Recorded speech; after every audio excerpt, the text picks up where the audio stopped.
Amém, queridos irmãos? Chegamos à segunda-feira, quarta semana. Nessa quarta semana, o título geral é A Luz do Mundo e a Luz da Vida. E o título da segunda-feira, Cristo é o centro da vontade de Deus. O versículo Efésios 1:10, de fazer convergir nele, na dispensação da plenitude dos tempos, todas as coisas, tanto as do céu como as da terra.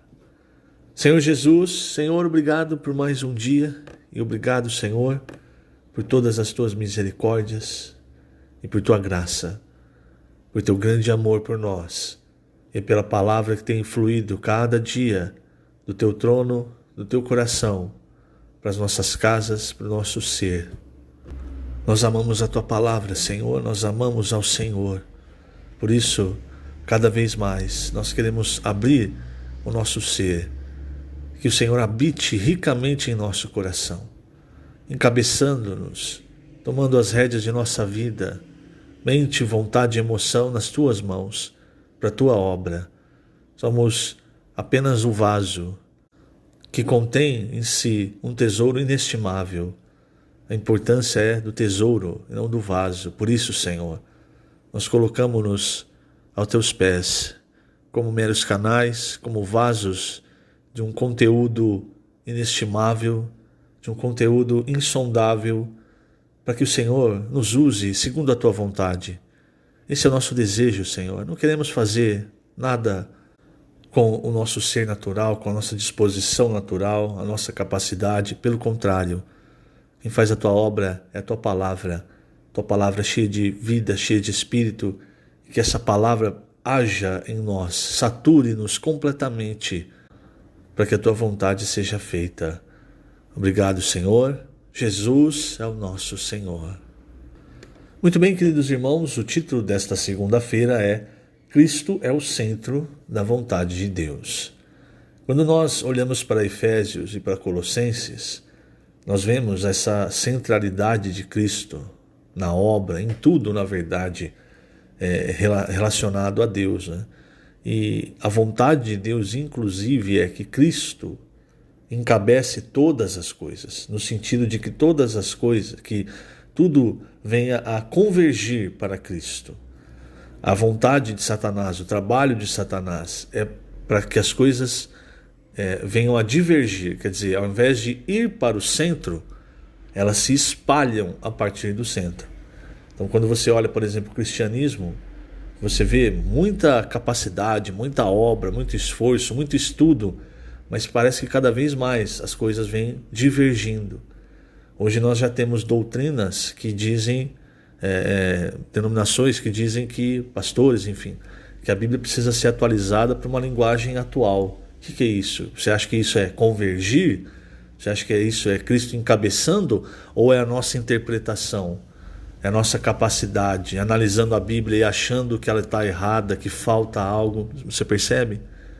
Então, a obra do Senhor é uma obra de encabeçamento, de convergir tudo debaixo da autoridade, debaixo do cabeça que é Cristo. A obra de Satanás é de espalhar cada vez mais, distanciar de Cristo, ir do centro para as pontas. Quando você olha para o livro de Efésios, você vê o quê? Você vê primeiramente as bênçãos do Deus triuno, a eleição do Pai, né? A escolha antes da fundação do mundo, a predestinação. Você vê a obra do Filho, dando a sua vida por nós, o seu sangue na cruz e redimindo-nos de nossos pecados, comprando-nos de volta para Deus. Nós vemos também a obra do Espírito, que nos selou e que se tornou o penhor da nossa herança. Tudo isso são as bênçãos do Deus triuno para nós. E o que visam, principalmente quando nós estudamos Efésios, nós vimos que essas bênçãos, elas fluem para nós como um rio, o rio de água da vida, o rio da graça. E esse rio, assim como essas bênçãos, eles têm um objetivo. E conforme o primeiro capítulo principalmente do livro de Efésios vai se desenvolvendo, vai ficando claro esse objetivo. Por exemplo, os versículos 8, 9 e 10 de Efésios 1. Diz que Deus derramou abundantemente sobre nós, em toda sabedoria e prudência, desvendando-nos o mistério da sua vontade, segundo o bom prazer ou beneplácito que propusera em Cristo, de fazer convergir nele, em Cristo, convergir é encabeçar, na dispensação da plenitude dos tempos, todas as coisas, tanto as do céu como as da terra. Esse termo, dispensação da plenitude dos tempos, significa que, até o final do tempo, todas as coisas no céu e na terra vão estar encabeçadas por Cristo. Então, essa é a economia de Deus, é o plano de Deus. Então, é a estratégia, entre aspas. Agora, como Deus vai fazer isso? Bom, você continua lendo o primeiro capítulo e chega no versículo 19. Os 5 últimos versículos de Efésios 1 nos mostram um cenário assim muito claro. Então o versículo 19 diz: qual a suprema grandeza do seu poder para com os que cremos, segundo a eficácia da força do seu poder, o qual exerceu ele em Cristo, ele quem? O Pai, ressuscitando-o dentre os mortos e fazendo-o sentar à sua direita nos lugares celestiais, acima de todo principado e potestade e poder e domínio e de todo nome que se possa referir não só no presente século, mas também no vindouro. E pôs todas as coisas debaixo dos pés, e para ser o cabeça sobre todas as coisas, o deu à igreja, a qual é seu corpo, a plenitude daquele que a tudo enche em todas as coisas. Então, para que a estratégia de Deus, para que Cristo seja o cabeça sobre todas as coisas, após a sua obra de redenção, a sua ressurreição e a sua ascensão, Deus o entrega então como cabeça para a sua igreja. Então, o modo de operar de Deus hoje é através da igreja, que é o corpo de Cristo. Então, primeiramente, irmãos, a igreja tem que ser encabeçada para que as demais coisas nesse mundo, nesse universo, sejam encabeçadas. E encabeçar significa que quem tem o domínio é Cristo. Eu já disse isso uma vez, você percebe o quanto você está encabeçado pelo quanto você ainda consegue tomar as decisões da sua vida, as decisões importantes, ainda por si mesmo, sem a necessidade de levar isso até o Senhor. Você olha, você tem a sua experiência, o seu conhecimento, e aí você toma a decisão. Quem está encabeçado? Você. Você está encabeçando, aliás. Isso é o que Satanás propôs para Eva no jardim. Vocês vão ser conhecedor do bem e do mal, vocês vão ser como Deus, vocês vão poder tomar todas as decisões, vocês vão encabeçar. Então entenda que Satanás ele tira o encabeçamento de Deus e dá o encabeçamento para o homem. Por quê? Porque quando o homem está encabeçando, ele é facilmente enganado por Satanás.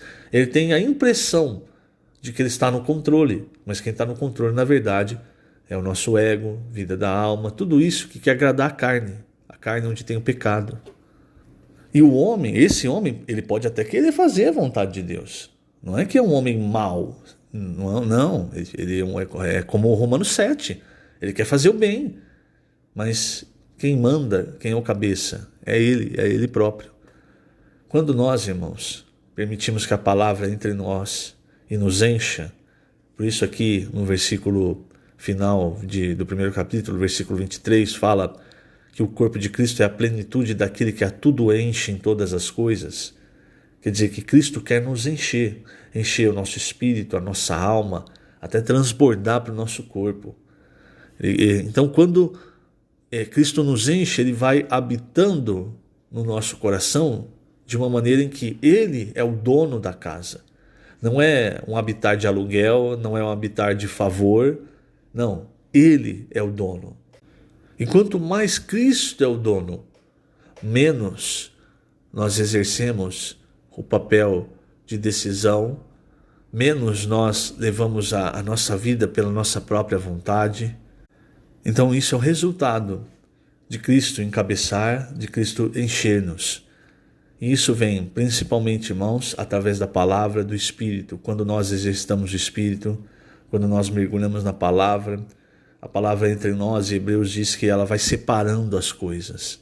Ela separa alma, as coisas da alma, as coisas do espírito, as coisas da carne. Ela vai colocando tudo no seu devido lugar. Ela traz a luz. Essa semana nós vamos ver sobre a luz. Ela traz a luz sobre aquilo que tem na nossa vida, em que Deus ainda não se agrada. Mas quando eu e você, nós estamos encabeçando, aí vem a palavra e ela mostra algo que Deus não se agrada, mas que você quer continuar, então você ignora. Ou você coloca defeito em quem está falando, ou diz que não, isso não é bem assim. Entende? É a maneira como a nossa vida da alma lida com as coisas que a expõe. Isso mostra que nós ainda estamos no controle. O que nós precisamos é cada vez mais mergulhar na palavra, inculcar a palavra no nosso coração, no nosso ser, para que essa palavra, sim, seja aquela que encabece, e Cristo é a palavra, aquela que encabece a nossa vida. Para terminar, página 57, eu vou ler o 4º parágrafo, diz o seguinte: infelizmente, muitos cristãos confiam demais em ensinamentos e dedicam-se apenas a analisar a palavra. Os ensinamentos existem para estimular o processo de sermos preenchidos por Cristo. Porém, não basta preencher a mente com doutrinas. Fundamental mesmo é nos abrirmos à palavra de Cristo para ela habitar, ser inculcada ricamente em nosso coração. Quando Cristo preencher tudo, ele se tornará o cabeça sobre todas as coisas. Então, isso é prático. Quando Cristo está encabeçando, nós temos o fruto do Espírito, irmãos. Você pode ser a pior pessoa do mundo em si mesmo, mas quando Cristo encabeça, o resultado, o que gera, é o fruto do Espírito. Assim como, uma vez eu dei esse exemplo, assim como o pecado na nossa carne, ele é como uma árvore. E quando nós cometemos um ato pecaminoso, esse seria como o fruto. Quer dizer, não adianta você tirar todos os frutos, a árvore ela vai continuar ali e continuar produzindo frutos. Assim também, irmãos, é quando Cristo encabeça.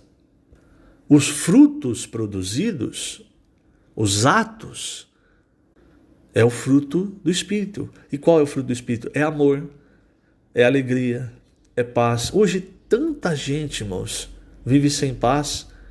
Se nós cristãos vivemos sem paz, é um sinal de que não está havendo encabeçamento, de que você ainda está no controle. É por isso que você não tem paz, porque você está no controle. Amor, alegria, paz, longanimidade. Hoje no meio cristão, quanta acusação, um apontando o dedo para o outro. Eu sei mais que você está fazendo errado, olha, esse aqui é isso, esse aqui é aquilo. Longanimidade, benignidade, que fala, contrário de benignidade é maledicência, ficar falando mal. Bondade, fidelidade. Fidelidade é um fruto do Espírito. Fidelidade é um fruto do Espírito. Nós vimos quantas vezes em João o Senhor fala sobre traição, referindo-se a Judas. Isso incomodava o Senhor. Era algo que estava preso na garganta do Senhor. Ele sabia que tinha que acontecer, ele sabia que ele não podia tocar nisso, impedir Judas. Mas claramente você vê, quando você está lendo o Evangelho de João, várias vezes o Senhor falando sobre traição. Continua, mansidão. Eu estou lendo Gálatas 5, 22, 23. Mansidão, domínio próprio. Bom, nós não temos domínio próprio. Se nós estamos em nós mesmos, está tudo perdido. Nós não temos domínio próprio. Nós não somos mansos, pelo contrário. Então, tudo isso acontece quando Cristo está encabeçando. Quando a palavra está nos enchendo, a nossa vida vai mudando. E não vai mudando porque você tem mais conhecimento. Vai mudando porque você está mais cheio de Cristo, mais cheio da palavra.